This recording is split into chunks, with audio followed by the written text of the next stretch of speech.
大家好，我是武夷张鹏，今天为大家分享一个养胃的方法，就是敲你的小腿外侧的胃经。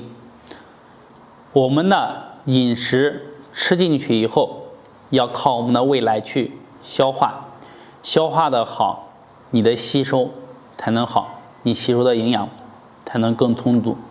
胃的功能下降了以后呢，吃一点东西就会出现胃胀呀、胃酸呀，或者胃撑的难受这种现象。敲打小腿外侧的胃经，对于养胃是非常的有效的。我们一般说敲胃经，大部分都是指的敲打小腿外侧这一段。好，下面呢，我为大家详细的讲解和示范。大家呢跟着我讲的，然后来去做，你就会很容易操作，很容易收到效果。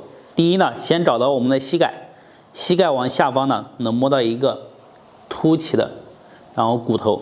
好，再往下两指的位置，慢慢的这一条外侧一直到你的外脚踝上方。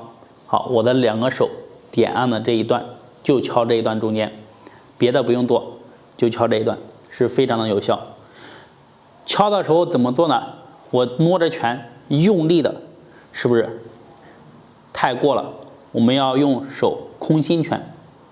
做养生的，无论做什么方法，一定是循序渐进，然后适度，最终达到一个最佳的状态。好，空心拳可以用你的拳的小拇指这个面，也可以用我们的空心这个位置。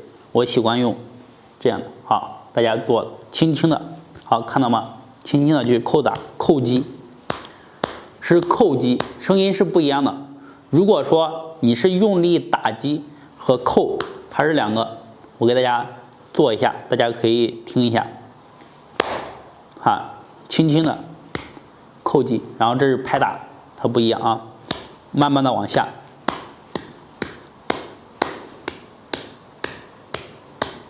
一直敲到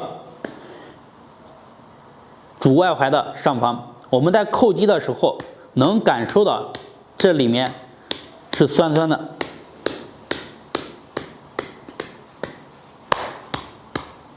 好，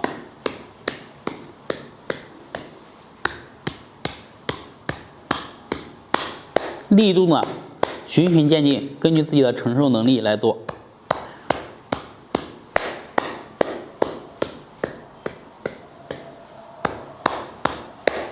做够9遍。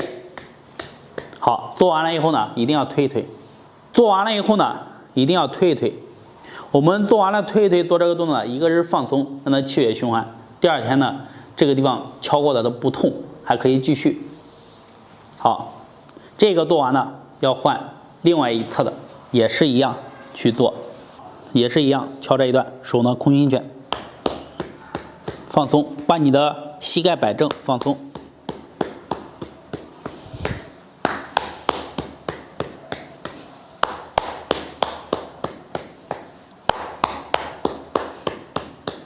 好，也是做个9遍，然后推一推。